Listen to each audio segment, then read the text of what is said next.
terima kasih kembali lagi bersama kami di channel ini gitu ya.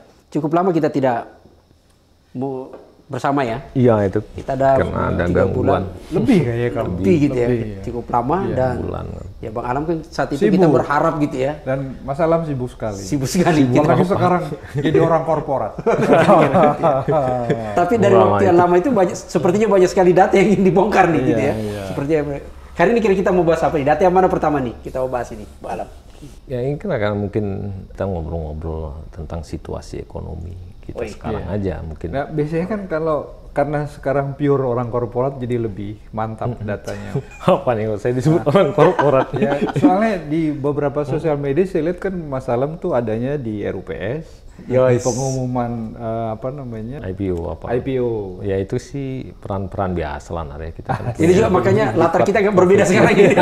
Ya. Dan menurut saya sih di aktivitas itu sesuatu yang memang nggak bisa terhindarkan. Manusia kan harus survive ya, harus hidup, harus tumbuh. Jadi jangan dipisah-pisahkan seolah kalau dunia private itu nggak menyinggung urusan publik. Karena Bang Alam kesana itu nggak kesana Mas. Justru saya percaya dengan Mas Alam di sana itu datanya jadi lebih tajam terhadap aspek ekonomi. Kalau data kan masalah hobi ya. Oh gitu. Kedua ya. juga. Nah, yang pasti ketika sehari-hari. Bang Alam ke privat itu kan dia berkontribusi pada ruang-ruang yang selama ini belum tertutupi gitu ya. Iya. Tapi memang Mas Alam punya hobi yang agak berbahaya. Ngulik-ngulik data tahu-tahu boom jadi. Nah itu dulu ya. Sekarang sih nggak begitu. Jadi kalau ini mungkin semacam apa ya? Mungkin mengingat-ingat masa lalu gitu ya. Mulai dari zaman COVID sampai sekarang, apakah sudah berubah, apakah sudah balik normal atau apa yang menarik juga. Tapi mungkin nanti kita mulai dengan review angka-angka sedikit, lebih banyak grafik, tapi jangan terlalu detail, jangan terlalu serius supaya kita bisa dapat sense-nya. Itu yang lebih penting sih sebetulnya daripada berdebat soal apakah inflasi naik 1,3% atau tidak gitu. Yang penting sense-nya dapat gitu. Saya kemarin itu mengikuti beberapa statement dari menteri kabinet sekarang gitu ya. Dan termasuk politisi itu menyebut selalu bagus lah karena memberi harapan kepada kita bahwa kondisi ekonomi kita sekarang ini sudah baik. Dan tahun 2025 bahkan akan jauh lebih baik katanya gitu ya. Ada optimisme pertumbuhannya akan tumbuh gitu ya. Ya kita berarti kalau ke depan akan baik ya kita bahagia dong gitu ya santai-santai. Tapi ke lapangan, ke pasar, ke ini rasanya kok sunyi ya di pasar itu namanya. Biasanya ramai gitu, tiba-tiba sunyi. Ini jangan-jangan ini ada optimisme tapi kemudian daya belanja masyarakat itu semakin bukan karena ada aktivitas transfer ke rumah gitu ya, tapi memang pasar agak sunyi-sunyi gitu loh. Gimana? Ya emang mungkin karena kita selesai dengan hiruk pikuk pemilu, pilpres itu sekarang baru mulai kerasa kita bahwa ternyata selesai keriang gembiran politik itu tiba-tiba mulai kembali ke urusan sehari-hari baru kerasa agak ada yang beda mungkin. Nah, saya kadang-kadang kan saya pengguna taksi yang rutin ya, tiada hari tanpa pakai taksi. Dan kenapa saya memilih pakai taksi karena saya senang bisa cek ngobrol sama driver taksi gitu, situasi itu. Nah itu memang terasa sebetulnya. Cuma kan kadang-kadang kita lupa untuk membahas secara lebih utuh. Mungkin kita nggak usah ngobrol yang terlalu detail dulu. Kita ngobrol besaran-besaran gitu kan. Kita tahun 2020 itu menderita COVID. Lanjut lagi 2021 dengan varian Delta dan ada yang lebih parah gitu ya. Nah kemudian mulai dianggap pulih tahun 2022 dan tahun 2022 kita dengan optimisnya pemerintah bilang bahwa pertumbuhan kita udah hampir sama dengan sebelum COVID, maksudnya tahun 2019. Tapi yang sering kali orang lupa bahwa ketika pertumbuhan itu negatif, itu ada nilai tambah yang hilang dibandingkan apabila tidak terjadi insiden itu. Iya, tidak ada pandemi ya. Iya. Jadi harusnya mungkin kehilangan itu bukan seperti waktu kita minus 2, sekian persen itu. Karena kalau situasi normal tumbuh 5%, harusnya mungkin lebih tinggi nilainya, sehingga mungkin kita ada kehilangan kira-kira sampai 6,5% hitungan saya ya. nilai tambah yang hilang itu. Kenapa kok harus melihat begitu? Karena ekonomi itu kayak mesin. Hari ini tenaga kerja 100, besok udah tambah lagi mungkin jadi 120, terus tumbuh kan orang, dan itu harus diabsorb. Jadi kalau sebuah perekonomian itu kemudian dia karena ada insiden seperti COVID itu jadi negatif pertumbuhannya, maka policy makernya itu kadang mengambil opsi seperti detak jantung itu, ketika bawah terus dia langsung naik dulu ke atas baru kembali ke normal. Nah, saya melihat di beberapa negara itu polanya beda-beda. Ada yang saya sebut panel 1 itu yang tidak pernah negatif pertumbuhannya, tapi turun kayak Cina, Turki. Itu pun mereka masih push supaya tahun berikutnya itu pertumbuhannya itu naik tinggi gitu ya. Kemudian baru turun lagi normal. Ada juga negara yang sudah negatif kayak Argentina, dan kemudian dia push bahkan bisa sampai 10%, 9% pertumbuhan itu. Baru kemudian tahun berikutnya turun. Kenapa? Karena mau mengatasi kehilangan nilai tambah berdasarkan proyeksi kalau dia sebetulnya nggak terganggu COVID. Bukan sekedar mengatasi angka negatifnya, yang pertumbuhan negatif, bukan. Nah, kalau itu tidak dilakukan, ke depan dia akan repot. Jadi lambat untuk mengikuti, karena pertumbuhan itu kan punya angka proyeksi. Maka sebetulnya kerugian itu adalah hasil pertumbuhan hari ini gapnya dengan proyeksi kalau tidak ada COVID. Kenapa selalu dikaitkan dengan kalau tidak ada COVID? Ya karena waktu tidak ada COVID kan orang kerja.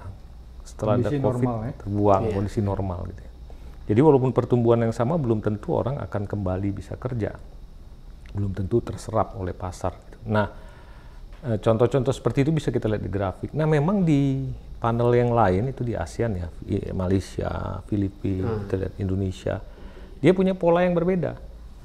Negatif, terus naik, tidak setinggi sebelumnya, positif tapi tidak setinggi sebelumnya, terus naik berikutnya. Nah, Indonesia itu naik yang berikutnya di tahun kedua setelah COVID itu kira-kira sama dengan rata-rata pada saat sebelum COVID, 5%. Tapi kalau kita lihat Malaysia, dia langsung lompat bisa sampai 9%, 8,9%.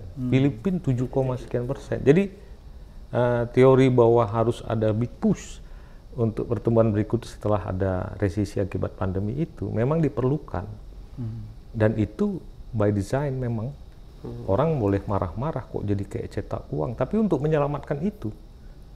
Karena kalau Anda punya income Rp1.000 hari ini, kehilangan income, kemudian Anda harus... Disitulah disebut extraordinary ya, kebijakan luar biasa yang diberikan. Saya punya income 1.000, saya harus bayar utang lah, income saya itu 500.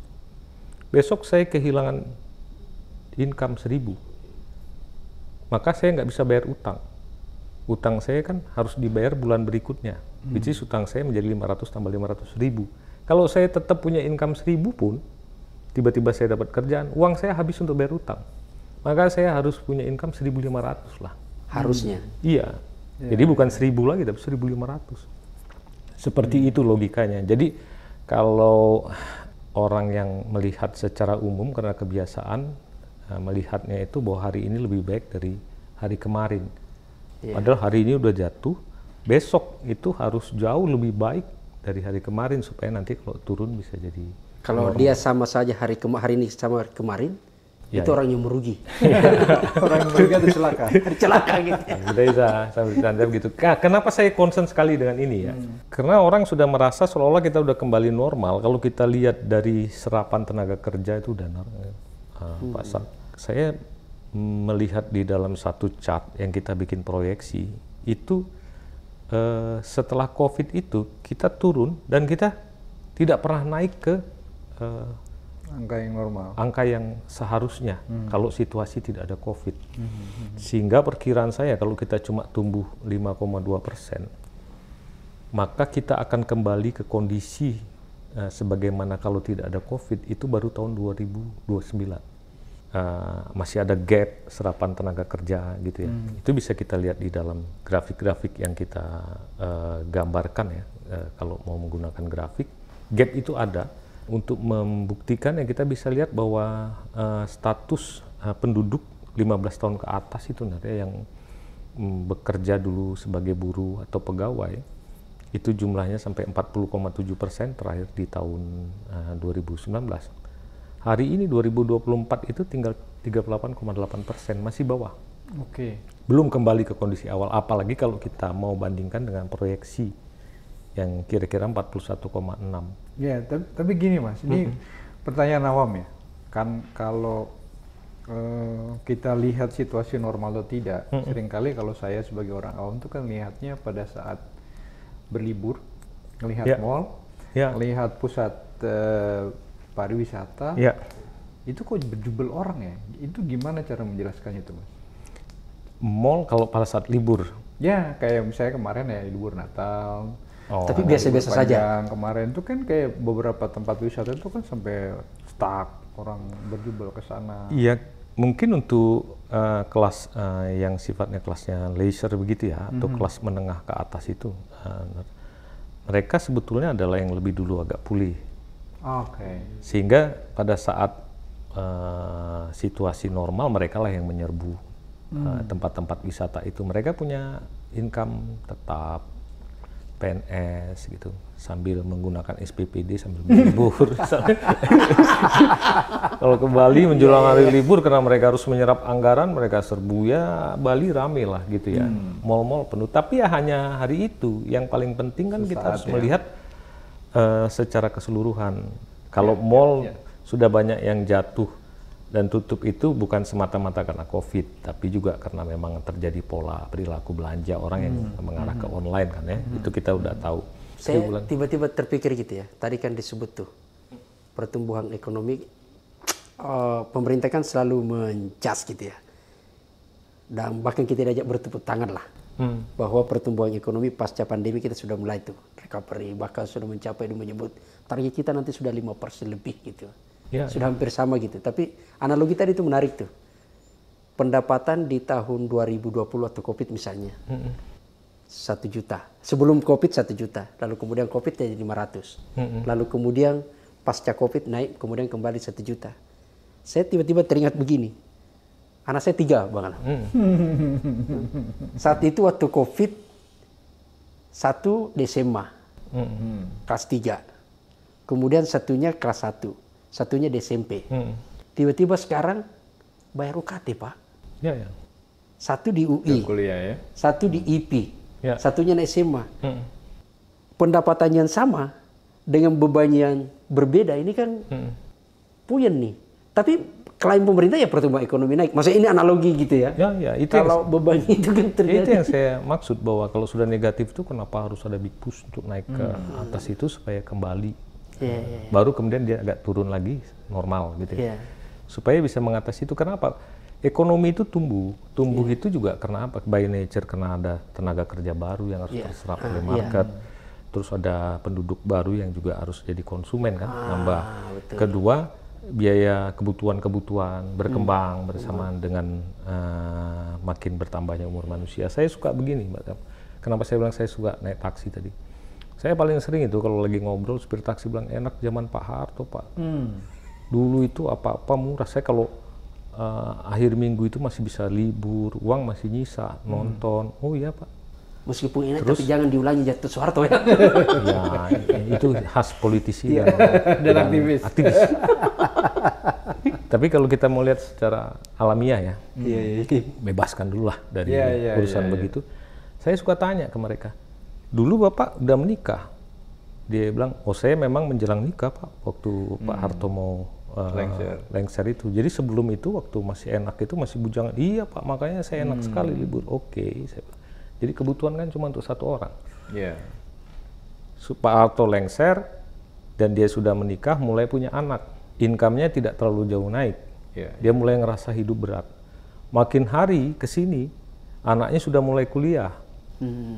Dan dia terpaksa cari kerja karena udah out, cari kerja jadi supir taksi. Dia bilang hidup sekarang susah sekali,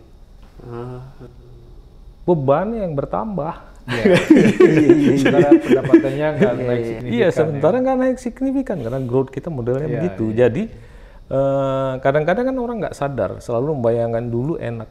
Kalau zaman dulu kan orang-orang tua kita atau nenek kita malah bilang, zaman normal lebih enak, pada saat merdeka kok jadi lebih susah. Jadi begitu. Nah begitulah ekonomi pertumbuhan itu. Jadi kenapa dia harus tumbuh, growth terus?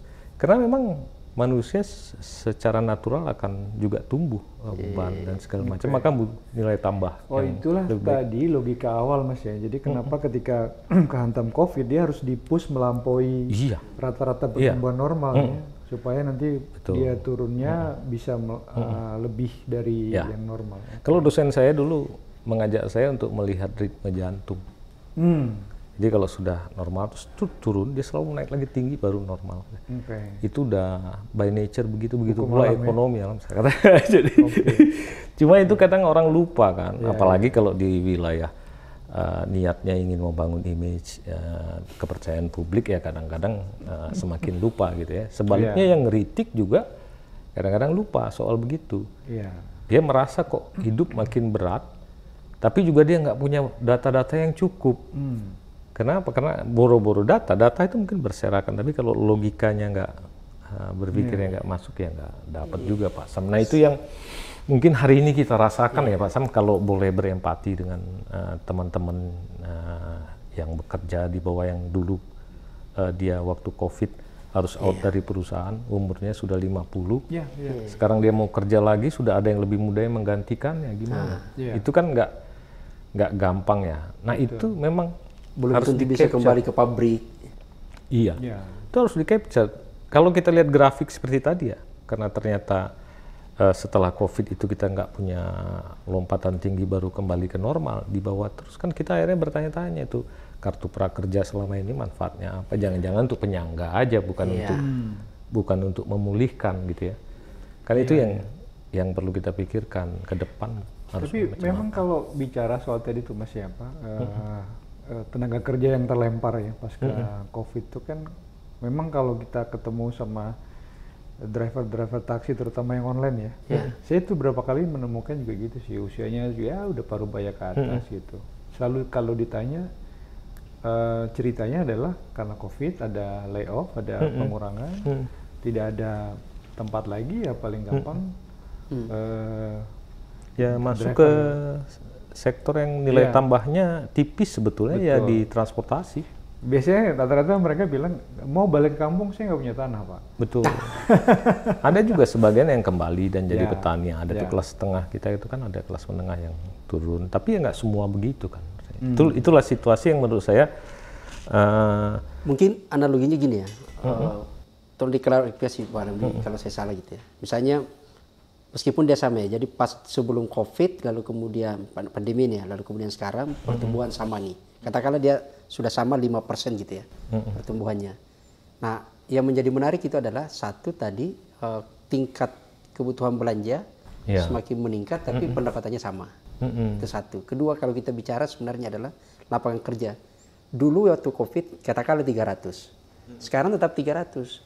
Tapi yang masuk 300 itu sudah bukan yang waktu COVID kan, karena umur atau bahkan ini dia sudah tidak diterima karena lapangan kerja yang berbeda. Ada desakan generasi baru ya. Karena kan bertambah penduduk, bertambah ini, tapi kan artinya yang memiliki kebutuhan untuk bekerja bertambah, tapi lapangan kerja sama saja. Berarti kan kolamnya terbatas kan di situ, mungkin agak ini. Sehingga yang penting mungkin diperhatikan juga itu adalah kalau dia bertumbuh kepada siapa? Andai kan dia bertumbuh naik gitu ya, bertumbuh tajam, ternyata juga bertumbuhnya sedikit, belum kita bertanya kepada siapa gitu kan.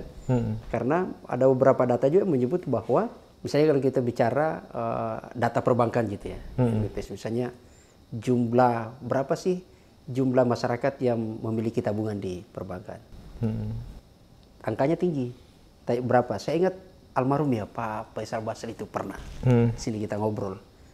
Dia sebut bahwa paling tinggi rata-rata sisa 2 juta tabungannya. Saya bilang kalau 2 juta berarti itu hanya dia menabung karena prasyarat 2 hal.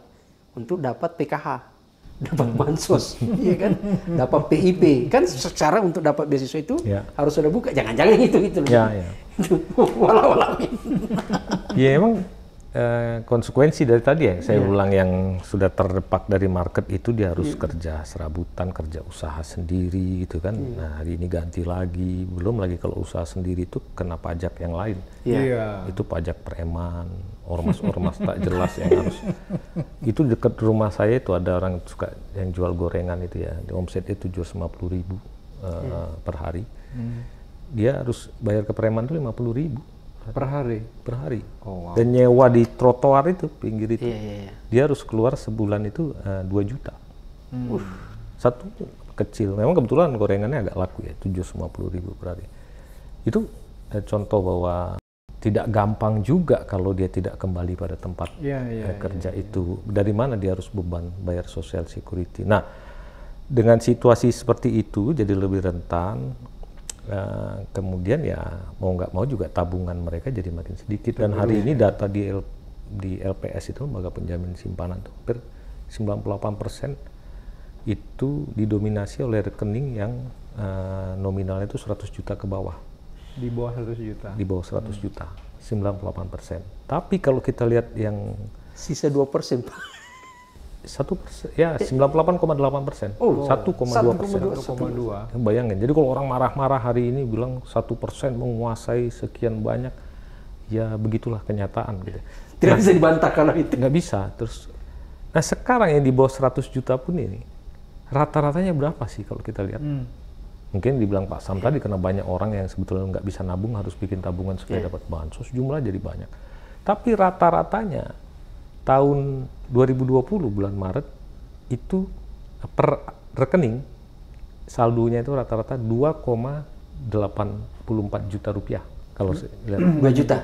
2.840.000 rupiah. Nggak nyampe 3 juta ya? Nggak nyampe 3 juta. Itu 2020. Kalau dibagi Maret 2020. Maret 2020. Hari ini itu susut. Tahun 2024 itu bulan Maret, sama ya, bukan hari ini, maaf.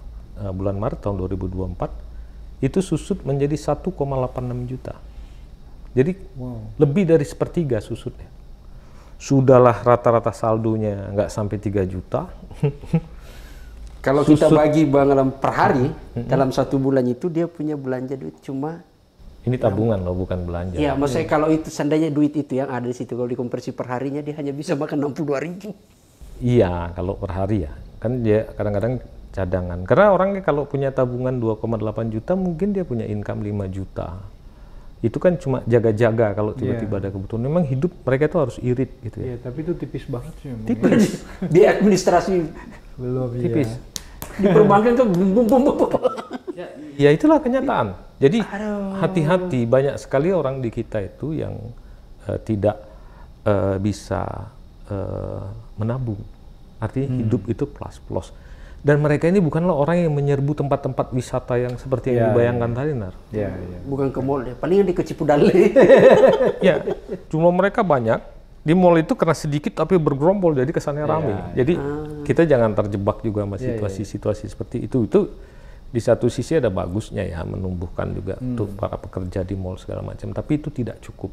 Nah, dalam situasi seperti itu, apa yang terjadi dengan konsumsi kalau tabungan itu kebayang drastis lah ya turunnya itu ya, kemampuan konsumsinya. Ya, dan yang nabung kecil itu tadi itu dia share-nya dalam semua dana perbankan itu, perbankan umum itu cuma 12% tahun 2024 ini. Dari jumlah 98,8 tadi, share-nya cuma 12%. Iya, dari total dana yang ada di bank.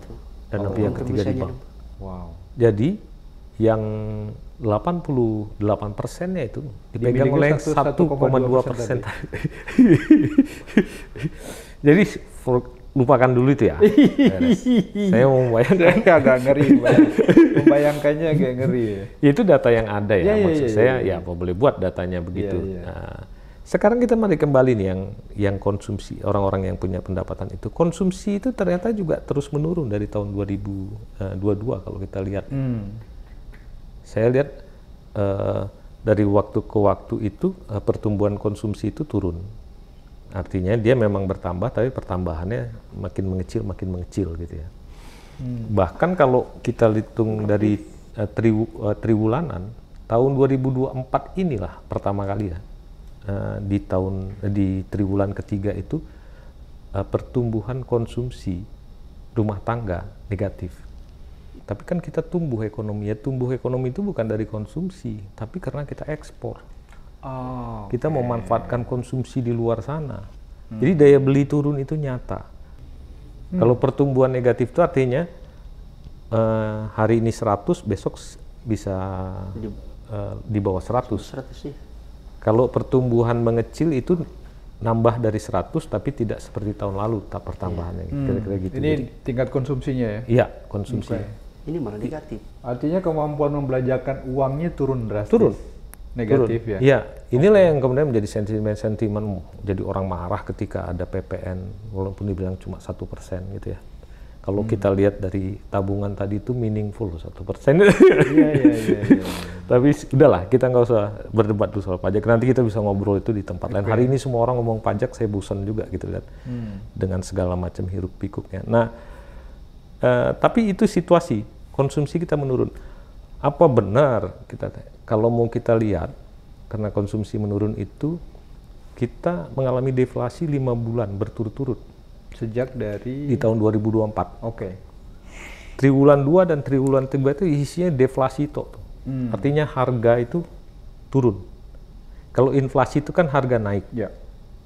Nah, kalau inflasi menurun artinya kenaikan harganya tidak setinggi seperti sebelumnya. Oke. Tapi kalau deflasi, harga hari ini tuh lebih rendah dari harga sebelumnya. Kenapa biasanya orang memproduksi atau menjual sesuatu harga dijual lebih murah? Karena nggak laku tuh.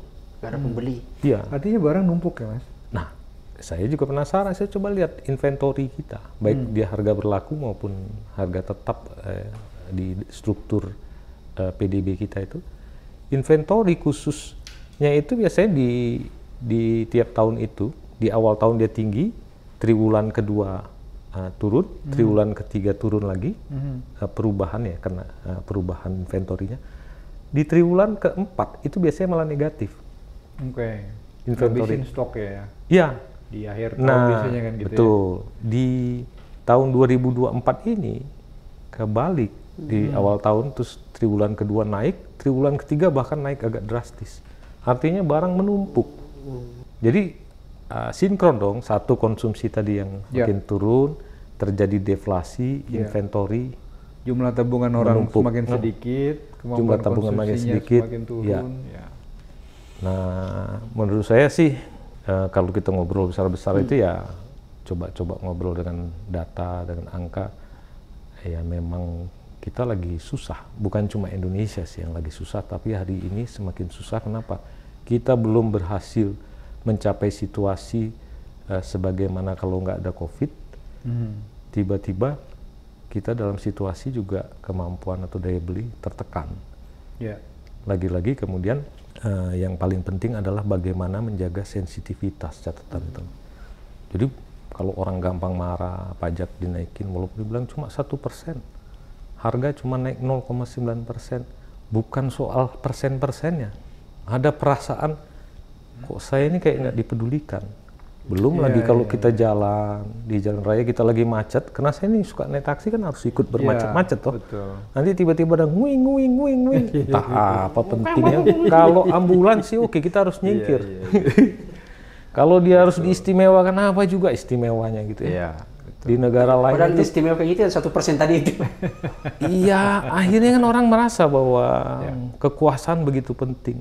Saya jadi ingat Fukuyama bilang, di negara-negara di mana market itu nggak tumbuh, akhirnya orang-orang akan lari ke pemerintah, politik ya? ke politik, minta sesuatu. Di situ dia bisa dapat.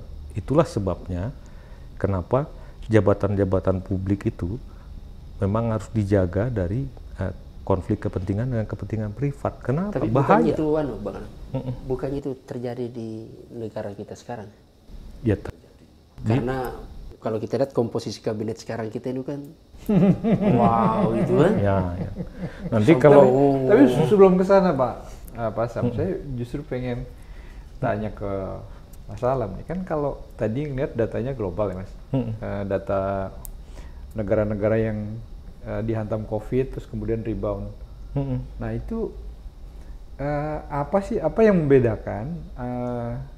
Kenapa kita nggak, terutama tadi Mas Almo kan sebut ada Indonesia, Malaysia, Kamboja gitu ya, Filipina yang agak seragam di klaster yang ketiga tadi itu.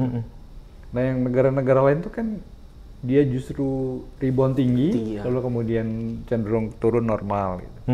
Nah, apa sih yang nyebabin itu? Apa kebijakan atau? Saya nggak tahu ya, karena saya belum pernah lihat pejabat kita berbicara begitu dulu, bahwa kita butuh big push, maka kita harus melakukan ABCD, kita sibuk bertengkar. Belum selesai soal COVID, datang undang-undang cipta kerja, orang ngamuk lagi gitu ya, dengan semena-mena, sehingga kita ada dalam situasi distrust. Nah bangsa ini udahlah punya stigma banyak, distrust pula terhadap pemerintahannya. Ketika pemerintah bilang kita harus cetak utang untuk dapat uang supaya bisa membiayai mengantisipasi dampak COVID, semua orang teriak hutang lagi gitu. Di negara lain sama, bengkak hutang. Kita belum seberapa dibanding negara lain. Ternyata belum seberapa itu yang rugi. Nah, kita juga ada batasan-batasan. Ya, karena kita punya semacam trauma ya dulu terhadap proses, katakanlah tanda kutip kita sebut sebagai cetak uang, karena BI kan kemarin membeli obligasi negara, itu bertengkarnya luar biasa karena semua orang punya perspektif. Di negara lain yakin betul pemerintahnya kemudian printing money dalam arti bukan nyetak uang seperti fisik gitu ya, dengan model pendekatan pelonggaran kuantitatif itu, kemudian membiayai banyak insentif dan lain sebagainya agar orang nggak terbuang, terlempar dari pasar tenaga kerja. Memang akibatnya menyebabkan satu driving pertumbuhan yang lompat drastis. Ketika COVID selesai, orang kemudian mulai produksi lagi, walau nanti turun lagi normal. Jadi kenapa mereka bisa begitu? Apakah mereka lebih pintar? Enggak juga, orang kita banyak yang pintar. Tapi kepintaran kita itu dicederai dengan situasi ya tarik-menarik yang nggak jelas itu ya, yang trauma-trauma yang ada yang kolektivitas kita sebenarnya nggak ada ya sebagai sebuah bangsa gitu ya. Ya itu yang bisa kita omongin ya. Maka setidak-tidaknya hari ini hasil dari pertengkaran itu semua, belum lagi ada yang ingin bikin IKN gitu ya, mobilisasi dianggap bagus, padahal ini belum terserap semua. Nah pertengkaran-pertengkaran itu menyebabkan sebelum situ. Terlepas itu terjadi pertengkaran gitu ya, saya agak penasaran betul di situ ya. Nggak tahu siapa dokter spesialisnya di situ ya, COVID gitu loh. Kalau kita lihat di beberapa negara, tadi menyambung pertanyaan kan, ini kan tiba-tiba kalau daerah lain, negara lain itu kan naik langsung gitu kan. Kita kan lucu nih, begitu COVID, recovery, ngambil duit utang itu tidak masalah gitu ya. Kali-kali itu kita tidak perdebatkan di situ. Tapi kan tiba-tiba membangun IKN di situ gitu ya. Yang sama proyek-proyek strategis nasional yang di saat banyak. Sekitar lagi ini gitu ya. Pertanyaan saya itu maksudnya saya gini. Tadi kan disebut banyak orang pintar, banyak ini gitu ya. Tapi kalau seperti itu kira-kira siapa pembisik itu ya sampaikan? Mungkin bukan pembisik ya, itu keputusan kolektif, ada keinginan dan sebagian membenarkan. Atau tidak mau mendengar bisikan gitu. Saya sih nggak terlalu suka untuk menjudge sesuatu yang saya nggak tahu informasinya, Pak. Misalnya orang bilang ini karena maunya Jokowi habis, nggak juga. Tapi wajar orang mau selesai butuh legacy. Tapi orang di seputarnya juga kan harus memberikan masukan yang baik. Itu. Sama dengan hari ini, kalau Pak Prabowo dikatakan 8% itu terlalu ambisius. Ya lama-lama kan pemimpin juga mikir, tapi saya janji sama rakyat, ya kita nanti di akhir masa jabatan aja. Padahal kita lihat situasi seperti tadi itu, kan? Pertumbuhan cuma 5% itu, kalau 5,2% pun, tahun 2029 kita baru akan sama seperti kalau nggak ada COVID. Nggak ada COVID. Kalau tidak ada COVID. Berarti kita masih masuk golongan yang merugi. Ya, jadi hati-hati juga dalam memberi advice. Ketika orang ngomporin, presidennya bilang, ini ibu kota negara baru, bagus, kita harus pindah segala macam, dibungkus dengan konstelasi politik. Ya, kesalahan itu udah jadi kesalahan kolektif. Gimana pun seorang presiden itu dia sendiri, dia butuh mendengarkan dari kiri kanan masukan yang rasional gitu. Nah, hati-hati ketika seorang pemimpin punya pikiran besar, dia harus didampingi juga sama orang yang bisa mengkonkretkan dan berpikir kritis. Yang bahaya itu seorang presiden punya pikiran besar, didampingi oleh seorang yang suka omong besar. Itu sengsara betul kita. Ntar jadinya beneran omon-omon. Iya, makanya. Jadi hari ini kalau saya melihat orang bilang, itu terlalu ambisius 8%, enggak, itu sesuatu yang harus kita lakukan. Maka langkah yang dipilih apa untuk itu, kan itu yang jauh lebih dibicarakan. Hari ini saya dengar pemerintah mau fokus soal hilirisasi, istilahnya, bahasa Indonesia yang benarnya penghiliran. Apakah itu sesuatu yang istimewa? Enggak juga. Semua negara by nature. Bahasa Inggrisnya nggak ada hilirization ya? Nggak ada. Jadi nggak ada, kita susah nih karena udah terlanjur itu jadi kalimat begitu, kita ngomong penghiliran agak dianggap malah aneh. Iya. Jadi penghiliran atau downstreaming itu, atau bahkan upstreaming itu kan dilakukan dalam dinamika pembangunan industri ya. Kalau upstreaming itu yang tumbuh misalnya industri di hilirnya dulu, misalnya tekstil, maka kemudian industri tekstil ini membutuhkan pasokan serat, dibangun lagi yang lebih dulu. Pasokan serat ini ternyata butuh industri petrokimia, bangun lagi di belakang. Jadi dia kan menuju makin hulu. Jadi satu ekosistem rantai pasok. Tapi tumbuhnya dari hilir ke hulu. Nah kalau sumber daya alam, perkebunan misalnya sudah beres, perkebunan jadi atau tambangnya sudah jadi, butuh smelter nanti butuh industri logam dasar ini, butuh industri barang logam dibikin, elektronik, kabel-kabel dan lain sebagainya gitu ya. Terus kemudian ada industri mesin dan lain sebagainya. Nah itu memang harus didorong tumbuh. Sebetulnya penghiliran komoditi penting ya, tapi tidak cukup. Kenapa saya bilang tidak cukup ya? Hati-hati juga kalau tidak membangunnya dengan cara yang proporsional. Kenapa? Kalau kita tumbuh proses hilirisasi itu dengan orientasi ekspor, itu benar. Kita kan akan banyak berhubungan dengan berinteraksi dengan ekonomi global. Gangguan di sana itu juga akan punya dampak besar di kita gitu. Itu konsekuensi ya? Konsekuensi. Jadi bukan sesuatu yang negatif, itu risiko bagi saya. Yang harus kita antisipasi ya. Iya, antisipasi. Yang kedua, kalau sesuatu dibangun dengan cepat, itu rantai pasok lokalnya belum tentu cocok untuk menunjang. Anda bikin smelter, memang siapa yang jago? Sudah kan kita bisa ngomong. Koki aja dibawa dari Cina. Lah ya kalau juru masaknya dikasih dengan cara masak yang berbeda, ya orang sakit perut. Sementara mereka kerja nggak boleh berhenti gitu kan. Iya, kebayang Ingat sih. kan kasus? Pekerja Tiongkok dikasih chef dari Mangga 2 nggak cocok juga. Iya. Artinya kan rantai pasok di bawah ini nggak serta-merta bisa hidup. Nanti mulailah muncul sentimen-sentimen nasional ini karena ada kesenjangan itu, ribut. Orang memang di sana tuh pekerja itu pagi olahraga, malam tidurnya baik, dan kemudian sangat menjaga kesehatan, dia tegap, terus dibilang, wah tentara komunis Cina masuk. Iya, memang orang kalau akal sudah tidak terlalu berkembang itu konspirasi paling enak menyelesaikannya, seperti zaman dulu kan. Dan terfasilitasi dengan sosial media, Mas. Ya, dengan sosial media. Kalau zaman dulu belum ada sosial media, kita paling gosip di warung kopi ya. Warung kopi masih mending, Nar. Terjadi bencana, berulang, bingung lihat fenomena, dibangunlah konspirasi para dewa sedang berkelahi. Itu ukuran bahwa ketika rasionalitasnya hilang, ya dicari inilah. Dia mulai menduga-duga dan dirangkai dugaan itu menjadi satu konspirasi gitu ya, yang dibayang dulu masih alam-alam nyata. Ya gitu-gitu, itu dari dalam situasi 2024 ini ya, suka nggak suka kita harus bilang bahwa tidak menggembirakan. Tapi kemudian suka nggak suka ya kita harus coba menyadari bagaimana mempercepat pertumbuhan ekonomi, terus mengaitkannya dengan rantai pasok yang lain sedemikian rupa sehingga pertumbuhan ekonomi itu menyebar.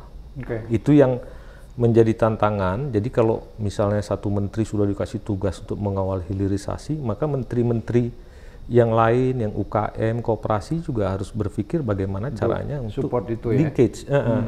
Karena kan industri tumbuh itu ada rantai-rantai lainnya, sehingga apa yang dibayangkan kalau mau tumbuh 8% itu bisa dibayangkan oleh masyarakat secara konkret itu, oh bentuknya kira-kira begini. Jadi artinya target 8% itu bukan sebenarnya kita membuat kayak seolah-olah dianggap itu ilusi gitu ya. Enggak terlambat. Tapi justru itu malah terlambat kan? Terlambat. Harus lebih karena ada tadi yang Harus kosong kan? Harus betul, 1-2 tahun yang lalu harusnya kita sudah jumping ke 8%, mungkin turun ke 5,5, 6, sehingga kemudian punya basis yang baik untuk.